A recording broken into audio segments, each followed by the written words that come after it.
Hey everyone, it's Kate Byers, founder of the Good Life Institute and creator of Corporate Women Unleashed. Today we're talking about why all of us successful women are working 10 times harder than necessary. I know, newsflash, you already knew you were working 10 times harder than everyone else, but that's not what we're talking about, right? That's part of what got you to the top. That's why you're an executive. That's why you're a senior business leader, right? What we're talking about today is why you, and used to be me, are working 10 times harder than necessary. Okay. So I want you to stop working so hard. And the reason is that as successful women, we are burning out. We are walking away from prominent jobs, from leadership positions, or we're not being invited to go further because we already look so frazzled and freaked out as it is. Right? And so that what we really want to do is how can we start now as executives moving through our day with calm in the face of the storm? Because guys, the storm is not going to go away. And I think that is something that a lot of us thought, or I did. I was like, oh, great. When I'm an executive, it's going to be so much easier. I can call the shots. I'll have this huge team. I'll have all this respect. And, it doesn't turn out that way, right? Not that you don't have those things, but it's not like you can just like bark orders at people and all the work gets done, right? Like that's not what it's about. Leadership is tough.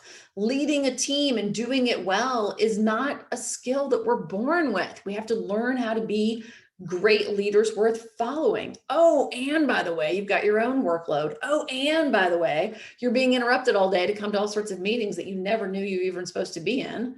I was like, why am I in this meeting? Okay, now I'm in this meeting, right? And then you're back-to-back meetings and you're supposed to be leading and supporting your team and you're supposed to be coaching your team. And then you're supposed to be, glad handing with colleagues or whatever. And then you're supposed to be networking with clients. And then, oh my God, you're supposed to be getting your own work done. And then, by the way, could you please have a strategic thought?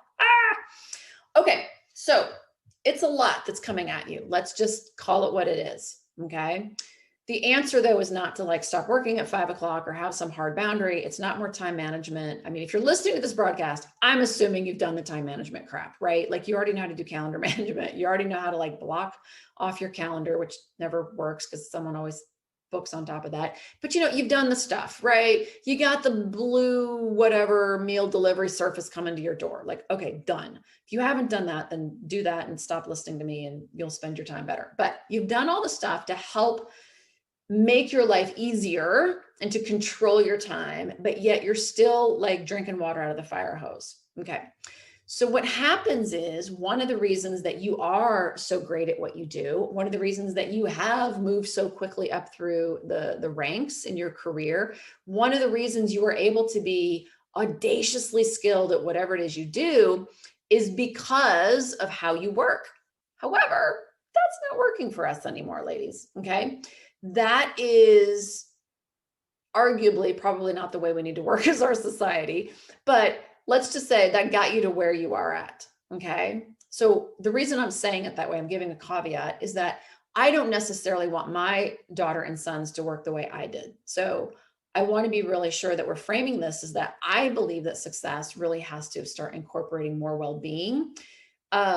And now that I know how to work really effectively, that's what I'm teaching my kids. I'm like, you guys don't have to go kill yourselves like mom did to build a career. You can build a hyper successful career without killing yourselves. But those of you who are listening to this, if you're, probably 40-ish, 50-ish, Gen Xer, or, maybe even, in your 30s and you're coming up through your career and you've been humping it for a good decade, you're probably acquired a lot of habits. And some of those habits are going to be mental. Some of those habits are going to be actual functional, where you believe this is what I have to do a good job. And if I don't do these things, I will be less effective, drop the ball, not be seen as influential, not be seen as someone who's valuable, lose my job, miss out on being invited to important things and all this, right? And so all of those beliefs are actually now getting in the way. Like, for example, how many of you, put the number 1 in the comments below if this applies to you, how many of you believe that failure is not an option? I did for a long time. I was like, that was my creed. Failure is not an option. I will get it done. And I had absolute confidence that Kate could do anything. Right? But getting it done was fine. I was getting it done, but I was doing it at midnight. I was pulling all-nighters. I was working all weekend. I was living on airplanes. I was not focused and present for my daughter in her childhood because I was constantly getting it all done, right? So getting it all done, failure is not an option. That's probably not the most successful way to work, right? It's just a belief. It's just habits that you've acquired.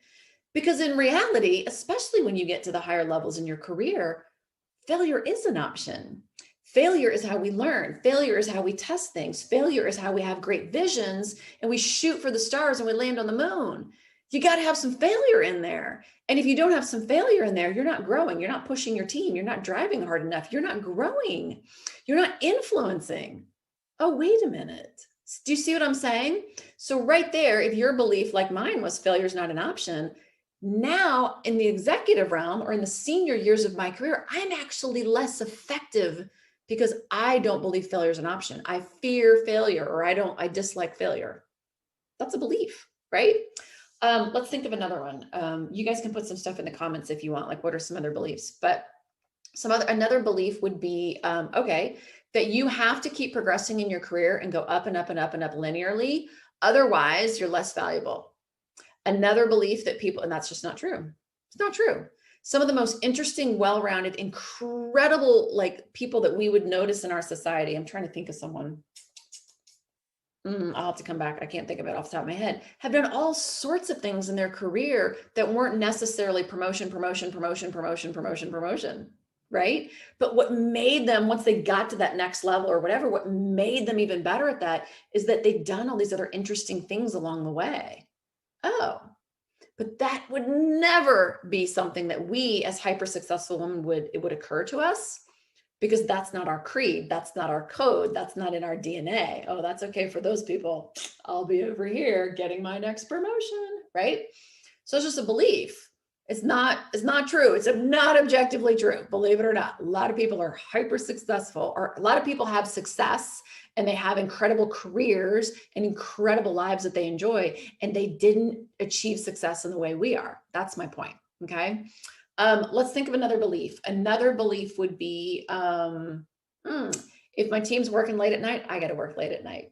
I got to roll up my sleeves right alongside them. And if not, we feel icky. Oh, I went home at 3 and my team stayed and worked till 7. Not true. Not true at all. What your team needs you doing is they need you like getting away from it all so you can think, so you can have strategic thought, so you can have a conversation with someone to protect your team or actually get assets and resources that they need. Your team needs you to be fresh to lead them and support them. And they probably want you out of their business anyways, right? Clue. So that's another one, right? Like if you don't know, when do you really need to be there for your team and be next to them elbow deep? And when do you need to not be with your team and actually sitting on a little floaty raft in the middle of your pool, thinking or playing, right? Like great world leaders, they play, they know how to play, they know how to disengage. If you don't know how to do that, then you're not as effective as a leader. You're not as effective as an executive. You're not as effective, and you're going to what? Burn out. So my point being is that successful women, we are making this 10 times harder for ourselves. And it has to be, because we have all these creeds, all these codes, all these beliefs that, again, I get it. It served you really well. It's like a comfortable blankie. Oh my gosh. And I think one of the things we see the most is when we're talking with a woman on the phone. And if we say, hey, look, I think this is really a fit, we can help you. There's a lot of times this drawback, because it's like, oh, I don't know. Let me know. Let me think about it. Let me do this. I don't know. And what it is ultimately is a fear that you might change me. You don't know my world, Kate. You don't know my boss, Kate. You don't know my industry, Kate. You don't know how tough it is where I'm at. I know. I used to have all those same coping mechanisms. My famous line was, well, I'm in marketing. Marketing's not like, it's not like operations. Operations, black and white, is the widget in the warehouse or not? You don't know. In marketing, it's very creative, and problem solving is very gray matter. There's no black and white. So I got to think about my job all day long. And if you want me to be a success, then I'm just going to be on all day. That is what I have to do to be a great marketer. BS, right? But that was my protection mechanism. Wait, I'm an international marketer. I got to be on airplanes all the time. I got to go be with my people overseas, right? They need FaceTime. I couldn't do this from a phone call or a conference call. Really, Kate? Really? Like that was my big thing for a long time. Got to have FaceTime. That was my belief. So my point being, ladies, is that what we're actually protecting is our viewpoint of the world that has gotten to us a place that is very, amazing. We're blessed. Oh my God, other people, look at us and go, oh my gosh, you have it all. It looks great on paper, but it feels not so great on the inside. It feels exhausting. It feels disempowering many times. It feels like, are you kidding me? I can't get a break. It feels lonely, right? There's no shoulder to lean on. There's no one else to say, what do I do? It's all on you. And after a while, it's like, how much longer can I operate this way? And so boom, we hit a wall, we snap, we break, and we change jobs, we change careers, we change bosses. And then finally we just, go home and leave and just burn out and leave our careers behind. And then we're miserable because we couldn't figure it out. But now we're trying to make ourselves happy with a lesser job, which really makes us feel crummy. And that's just not the answer I want for you or for anyone. I tried it, didn't work for me, didn't work for all of our clients. So that's really what it's about. It's really about being so focused on our way of doing things.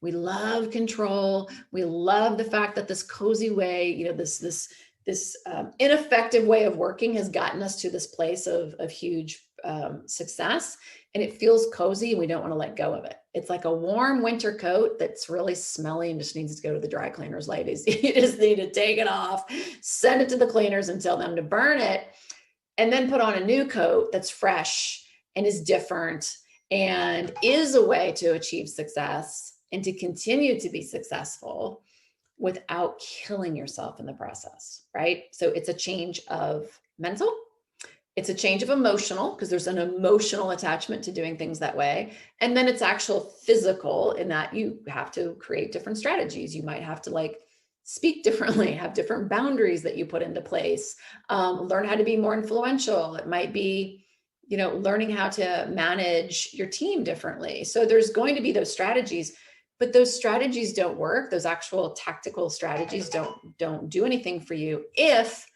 mentally you still think, oh, failure is not an option. If emotionally you feel like, oh my gosh, if I fail, everyone will disregard me and I'll burn up my career. So there's that emotional, physical piece, which is really important too. Does that make sense? So I hope this has been super helpful for you guys today.